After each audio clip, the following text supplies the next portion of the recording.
Comer de 3 em 3 horas? Ah, deixa essa balela pra lá.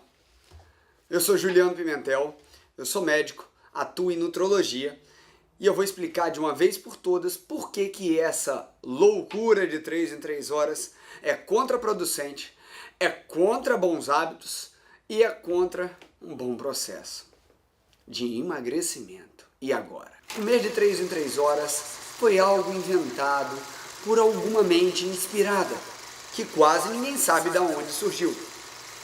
Se você não conhece, a partir de agora você vai conhecer a teoria da fornalha. Fogos e fogos. Quando a fornalha está queimando, o braseiro está aceso, o que acontece? Taca-se mais lenha, pois assim o fogo queimará mais alto. E aí gastaremos mais energia, pois para processar um alimento devemos comer de 3 em 3 horas. E se você comer de 3 em 3 horas, seu corpo sempre terá energia e ele não queimará seus músculos para te fornecer mais nutriente, mais calorias. E assim você vai ficando cada vez mais gordo. Pá! Se comer de 3 em 3 horas funcionasse, a nossa população não está como está. Somos um dos países mais obesos do mundo.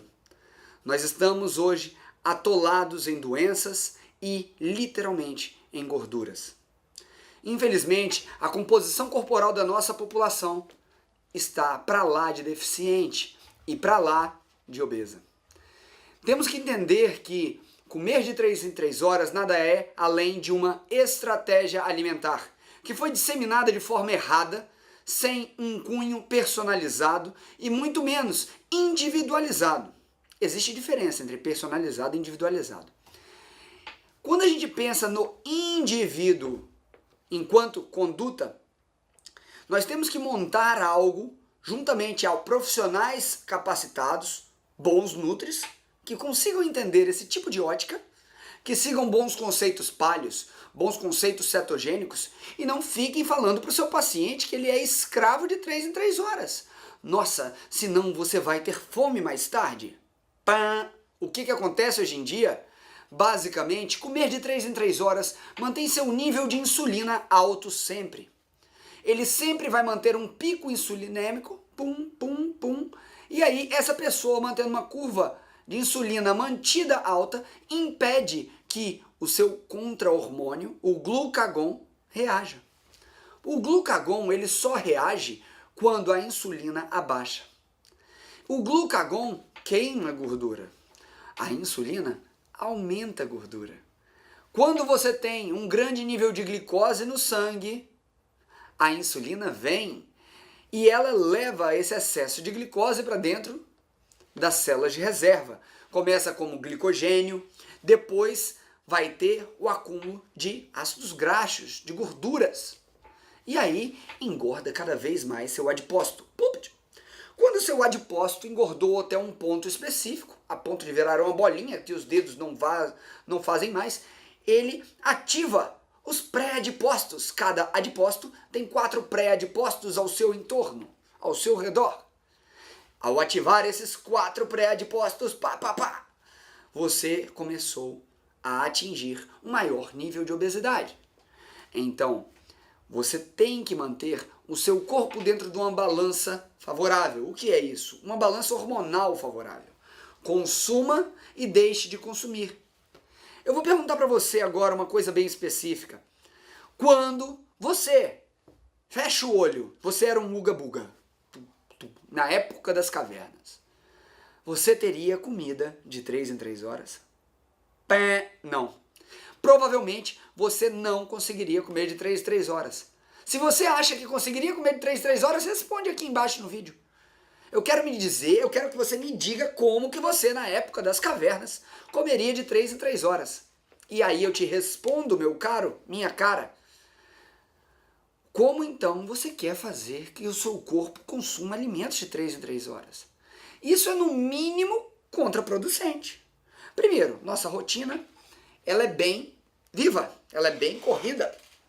Nós temos alta carga de trabalho, alta carga de produção, que gera um nível de estresse mais alto, eleva já o seu cortisol. E aí você come de 3 em 3 horas. o cortisol elevado eleva a quantidade de insulina, porque ele gera uma coisa chamada resistência insulínica, fazendo com que sua glicemia aumente, porque o cortisol é um hormônio do estresse. E por você estar estressado, você precisa de energia para responder a um estímulo agressor, efeito de luta e fuga. Você sai correndo ou morre. Então entenda de uma vez por todas, manter o nível glicêmico alto não ajuda ninguém. Ajuda sim uma alimentação de 3 em 3 horas corretamente feita por profissionais que te acompanhem, como um bom nutricionista, acompanhado pelo lado hormonal por um bom médico. Você vai ter bons resultados. Agora você fazer essa sandice de sair comendo de 3 em 3 horas, de 2 em 2, metendo aquela barrinha de cereal com aquele monte de chocolate em volta, ou então comendo aquela barrinha de chocolate de 3 em 3 horas, ai, mas é só uma barrinha pequenininha. Gente, esquece, vai dar problema. Então, e a fruta, doutor? Eu posso comer muita fruta? Não, meu filho. Se Deus quisesse que você comesse muita fruta, você ia achar todo dia na floresta e não tinha lá aquele monte de passarinho bicando tudo. Fruta tem que ser da época e fruta tem uma quantidade específica. Você ficar tomando aquelas caixinhas de suco de tempo em tempo não leva você a lugar nenhum. Você ficar querendo comer aquela monte de maçã o ano inteiro, enquanto ela nunca deu o ano inteiro, agora ela dá miraculosamente, às custas de muito agrotóxico, de muitas alterações estruturais na planta e também no cultivo? Será que vale a pena? Antigamente, quando você era criança, quando eu era criança, você tem que pensar, não existia, tinha fruta da época, tinha fruta que entrava, que saía, que subia o preço, que não subia. Hoje em dia a maioria delas fica o ano inteiro. E aí, será que isso é saudável? Então pense comigo, o que vale mais, comer de 3 em 3 horas ou fazer o que o seu corpo foi preparado para? Uma coisa como, eu tô com fome, eu vou correr atrás da minha comida, eu vou caçar. Eu tô indo fazer isso com fome. Pessoas que têm alguma doença têm que buscar seu médico. Tem que fazer um acompanhamento médico para organizar os hormônios enquanto querem instituir um jejum intermitente. Se você quer saber o que é jejum intermitente, vai lá no YouTube, busca os outros vídeos, vai lá no Facebook, segue o canal, busca lá Dr. Juliano Pimentel, vai no Periscope, busca lá DRJ Pimentel, no Instagram e no site da Pimed. Você vai achar tudo isso e muito mais. E eu espero que de uma vez por todas você tenha argumento, porque se você for da próxima vez em um profissional que te falar, você tem que comer de 3 em 3 horas, você me pergunte, por que, doutor? E eu quero que ele te responda, doutor, baseado em qual artigo? Peço que você peça isso ao profissional. Existem muitas publicações comprovando que o jejum aumenta mais o metabolismo do que comer de 3 em 3 horas. E agora, eu jogo essa para você. Sim, questione o profissional que está com você. Isso é seu papel de consumidor e de quem está querendo cuidar da sua vida e da sua saúde. Conte comigo nesse processo, veja os vídeos e se você gostou, compartilha, porque eu estou aqui doando meu tempo para você. Um beijo no coração e até a próxima. Valeu!